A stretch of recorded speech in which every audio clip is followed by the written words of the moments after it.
అన్న నమస్తే అన్న. నమస్తే అన్న. మీ పేరన్నా? నాగరాజ్ అన్న. ఓకే. ఇది ఎక్కడండి? మాది నిడమనూరు అన్న. నిడమనూరు మండలం. అవును. ఓకే. ఎమ్మెల్సీ బై ఎలక్షన్ నడుస్తూ ఉంది కదా, మీరు పట్టుభద్రులే కదా? అవును. ఓటు ఉందా అండి? ఉన్నది. ఓకే. ఎవరికి వేద్దాం అనుకుంటున్నారు? తీన్మార్ మల్లన్నకి వేద్దాం. తనకే ఎందుకు వేయాలనుకుంటున్నారు?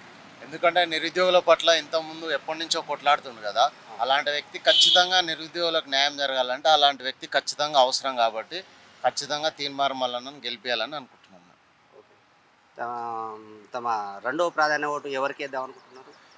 ఒకటే ఓటు అన్న, రెండో ప్రయత్నం ఓటే లేదు, ఒకటే తీన్మార్ మల్లన్నకే. తన ఆస్తులన్నీ గవర్నమెంట్కి రాసిచ్చి ఆయన జీరో పాలిటిక్స్కి వచ్చారు. ఈరోజు నేను ఎలా వచ్చానో రేపు నా రాజకీయ జీవితం అయిపోయి తర్వాత కూడా నాది జీరోనే నా బ్యాలెన్స్ ఉంటుంది, మీకోసం నేను పనిచేయడానికి బయటకు వస్తా ఉన్నా అని అంటున్నారు. దీన్ని మీరు స్వాగతిస్తున్నారా? ఖచ్చితంగా స్వాగతిస్తాం అన్న. అది ఖచ్చితంగా అతను 100% చేస్తాడని మాకు నమ్మకం ఉంది. నమస్తే అన్న. నమస్తే అన్న. మీ పేరు? సత్యనారాయణ. మీ ఎవరు? మాది ఇక్కడే లోకల్ నిడమనూరు మండలం గుంటుకోగూడెం. నిడమనూరు అండి. ఓకే. ఇప్పుడు ఎమ్మెల్సీ ఎలక్షన్ నడుస్తూ ఉన్నాయి కదా, మీకు ఓటు ఉందా అండి? ఎవరికి వేద్దాం అనుకుంటున్నారు? తీన్మార్ మల్లన్న. తనకే ఎందుకు వేయాలనుకుంటున్నారు? అతను రాజకీయాలకు సంబంధించిన వ్యక్తి కాదు. ఓకే. అతను ఒక ప్రశ్నించే గొంతుక, దానివల్ల అతనికి వెళ్తాం. నిరుద్యోగులకు అండగా నిలబడతారని తనకి వేద్దామని అంటున్నారు. ఓకే. అతను మరి అధికార పార్టీలో ఉన్నారు, మరి నిరుద్యోగులకి సమస్యలపై ఆయన గలమెత్తే అవకాశం ఉందంటారా? ఖచ్చితంగా ఉంది. అతను అధికార పార్టీలో లేనప్పుడు కూడా అధికార పార్టీకి చేయలేదు, అతను వ్యతిరేకంగానే కొట్లాడాడు. ప్రస్తుతం మనం హాలేలో ఉన్నాము. ఇక్కడ పట్టుభద్రుడు ఉన్నాడు, ఇతన్ని మనం అడుగుదాం. మీ పేరు సార్? నా పేరు హరీష్ అండి. ఓకే. మీరు ఏం చేస్తూ ఉంటారు? నేను శ్రీరామ్ ఫైనాన్స్లో అసిస్టెంట్ మేనేజర్గా వర్క్ చేస్తున్నాను. ఓకే. మీకు పట్టుభద్రుడు ఓటు ఉన్నదా? ఉందండి. ఎవరికి వేద్దాం అనుకుంటున్నారు? నేను ఈసారి తీర్మార్ మల్లన్నకి వేద్దాం. తనకి ఎందుకు వేయాలనుకుంటున్నారు? తీర్మార్ మల్లన్నకి ఎందుకు వేద్దాం అనుకుంటున్నంటే అధికార పక్షాన్ని తప్పు చేస్తే అడగగలుగుతాడు.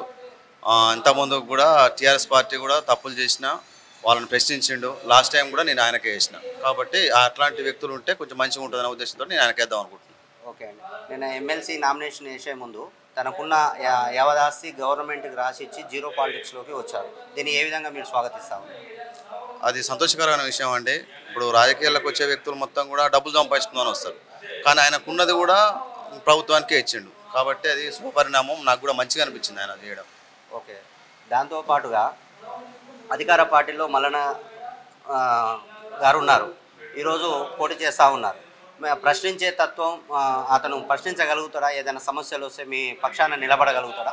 100% ఆయన ప్రశ్నించగలడండి. ఎందుకంటే నేను చూసినాం కదా, గతంలో మనం చూసినాం ఆయన ఎలాంటి రాజకీయాల్లో లేడు. ఆయన ఒక న్యూస్ ఛానల్ పెట్టుకోండు, ప్రైవేట్ మామూలుగా యూట్యూబ్ ఛానల్ పెట్టుకొని కూడా ప్రభుత్వాన్ని ఆయన వ్యతిరేకించిండు, ప్రశ్నించిండు.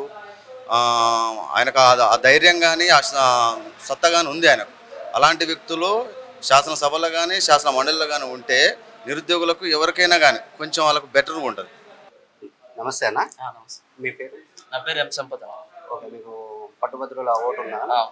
ఓకే. ఇప్పుడు జరుగుతున్న బై ఎలక్షన్లో మీరు ఎవరికి సపోర్ట్ చేద్దాం అనుకుంటున్నారు? నేను తీన్మార్ మల్లన్న. తనకి ఎందుకు చేయాలనుకుంటున్నారు? తీన్మార్ మల్లన్న ప్రతిపక్షాన్ని ఎదిరించి, సరే ఆయన ప్రతిపక్షంలో ఉన్నా లేకపోతే అధికార పక్షంలో ఉన్నా కానీ ఎవరైనా ఎదిరించగల సత్తా అయితే ఉండదు.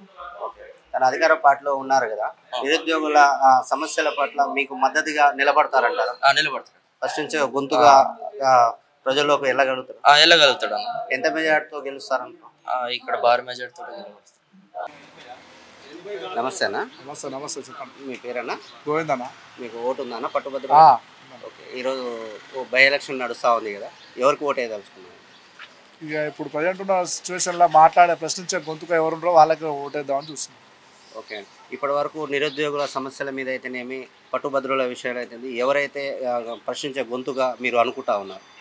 ప్రజెంట్ అయితే మేము ఇప్పుడున్న పరిస్థితులలో అధికార పార్టీ నుంచి మన మల్లన్న గారు చేస్తున్నారు, వాళ్ళకి ఇద్దామని చూస్తున్నాం. ఓకే. అతనికి ఎందుకు వేయాలనుకుంటున్నారు? ఈ లాస్ట్ టైం కూడా అతను అధికార పార్టీ లేకపోయినా కానీ ఒక ఇండిపెండెంట్ అభ్యర్థిగా నిలబడి కూడా చాలా గట్టి పోటీ ఇచ్చిండు. ప్రజెంట్ ఈసారి ఏంటంటే అధికార పార్టీలో ఉన్నాడు, ప్లస్ ఈసారి ఇంకా గట్టిగా మాట్లాడే అవకాశం ఉంటుంది. ఏదైనా పోరాడాలంటే అసెంబ్లీలో గట్టిగా మాట్లాడవచ్చు అని నా అభిప్రాయం.